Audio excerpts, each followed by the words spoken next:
Hey, welcome back to Get Down to Business. Today, we are living in a complex business world. One fundamental element often determines success, yet it's frequently overlooked, and that's trust. Today, we have one of the world's leading experts on this crucial topic. It's Darryl Stickel. He's the founder of Trust Unlimited. Darryl helps leaders discover and wield their most powerful tool, the ability to build trust in their relationships, a tool that's always within their control. Darryl, welcome to the show. Thanks for having me. Absolutely. Pleasure to have you with us. Your work at the intersection of deep theoretical knowledge and practical application in trust building, it's truly fascinating, and I'm eager to learn how leaders can leverage trust to drive growth and profitability. So you have been described as a trust savant. What exactly does trust mean in a business context, and why is it so critical for organizational success, especially in challenging environments? Well, the more senior you become, the less direct control you have over outcomes. The more you depend on those you lead to reach your goals and objectives.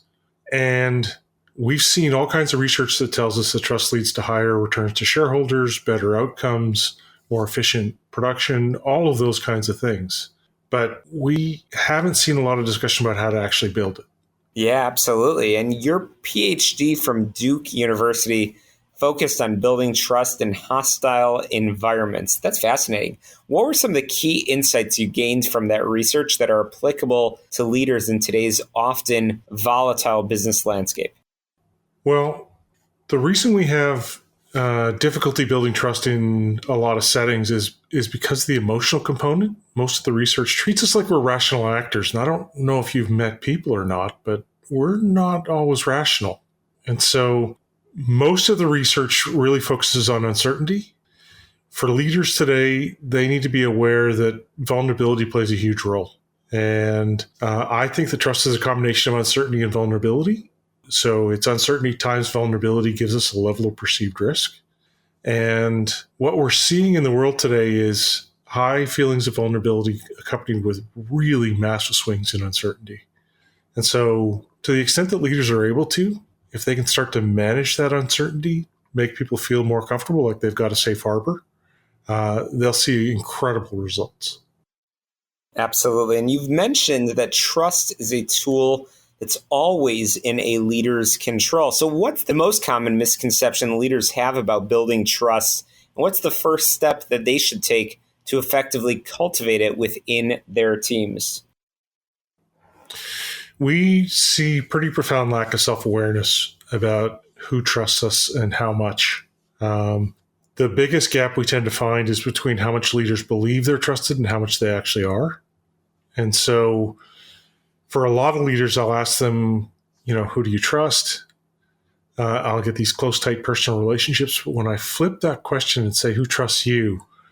I get this long pause, and then inevitably someone will say, how would I know? How do I know if somebody trusts me or not?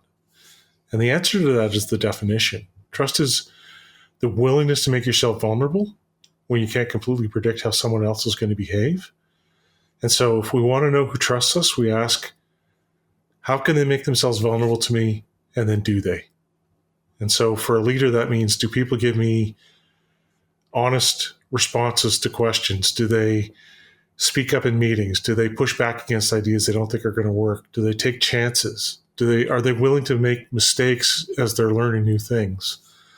If the answer to those questions is yes, then they trust you. If it's no, then there's likely room to grow.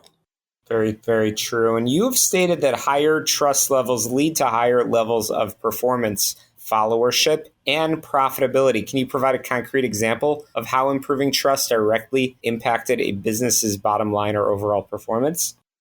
Yeah, I worked with a mutual fund company who wanted to separate themselves from the field. And the reality was that was a significant challenge. They had to try to find a way to differentiate themselves from their competitors that their competitors would struggle to compete with or to copy. And I suggested to them that the best path they could follow was to actually build deep long-term relationships with their customers. It was a Canadian financial services firm.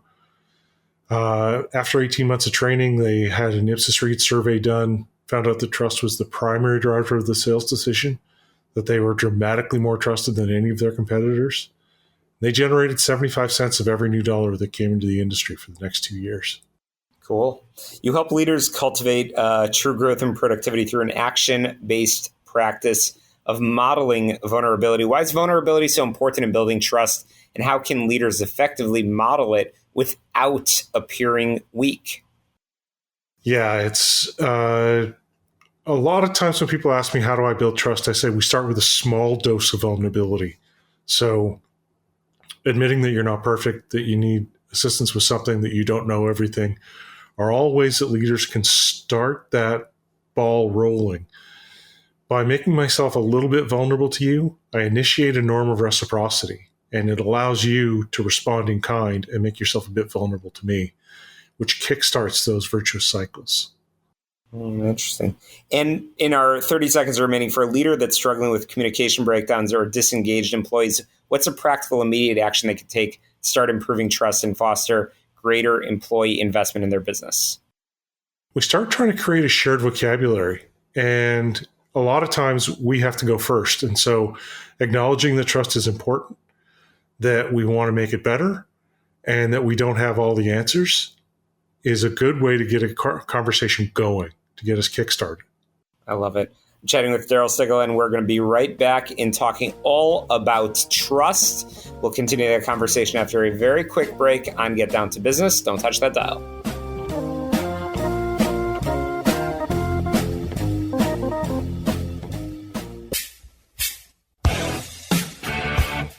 Hey, welcome back. I am continuing my conversation with Darryl Stickel, the founder of Trust Unlimited. Darryl, this conversation about trust is really important. And I know that you have a unique ability to diagnose trust problems. What are some common indicators that an organization or team is experiencing a trust problem? If people are having a hard time having conversations, if we see high turnover rates, if we're seeing a lot of rumors or political behavior, these are all signals that we look for to see if trust levels are lower than they should be. Interesting. Absolutely. And can you briefly explain your simple and insightful, and I put that in quotes, trust model? How does it help individuals, teams, and organizations create a path forward? So we all have the ability to build trust. I have, the model that I use has 10 levers in it. Those who are not very good at building trust have a lever that they pull. Those who are a bit better have multiple levers. Those who are really skilled have multiple levers, and they know when to pull which one. And so if we're pulling the ability lever, I have X amount of experience or this kind of background or this kind of training, but the missing element is integrity or benevolence, or the context is out of alignment, then we miss. And so what we do at Trust Unlimited is we teach people how to diagnose, so to spot where the gap is, and then we teach them how to pull the lever appropriately so that they can have a better chance of making a good connection. Very, very interesting. And Darryl, you are an executive coach with over 20 plus years of experience. What's one piece of advice that you consistently give to C-suite executives who are looking to strengthen trust at the highest levels of their organizations? There's a couple of things. One is that you have to include other people in the conversation. So benevolence is a belief you've got my best interest at heart. I often find leaders who think that they have the best interest of those they lead, but the people being led don't believe that. And so you actually need to include others in that conversation. And it's an element of empathy that's often missing. And so I can't understand what your best interests are unless I actually include you in that conversation and figure out what those best interests are together so that I can then be transparent when I'm trying to meet those needs. And the other is we interpret the world through stories. And you and I can have the same experience, but a dramatically different narrative about what just happened. And so we need to work together to create a shared positive narrative about what's going on. Darryl, beyond your professional expertise, I know your bio mentions that your personal trials have strengthened your resolve and character to be a positive force for trust. As we come to a conclusion over here, can you share briefly about how those experiences have personally shaped your unshakable positivity and your deep belief in our collective ability to build a bright future?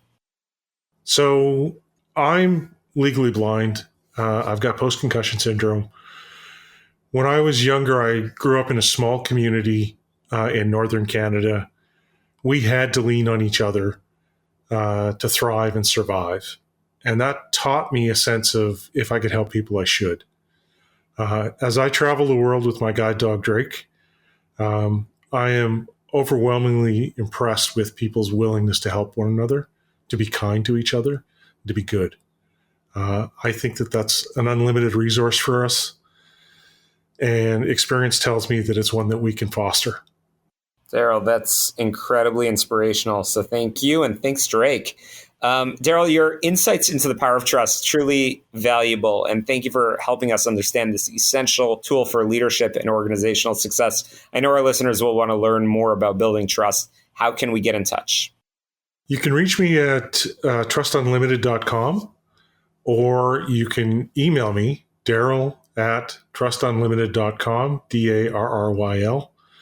I've got a book called Building Trust, Exceptional Leadership in an Uncertain World, where I try to lay out the whole model and all the approaches you can take to build trust with others. Awesome. Well, that's a wrap for us this week on Get Down to Business, the show all about small business, jobs, and entrepreneurship. Get on my website, syklein.com. Search for us on your favorite podcast app. Just search for Get Down to Business. To success, let's get down to business. We'll see you next week.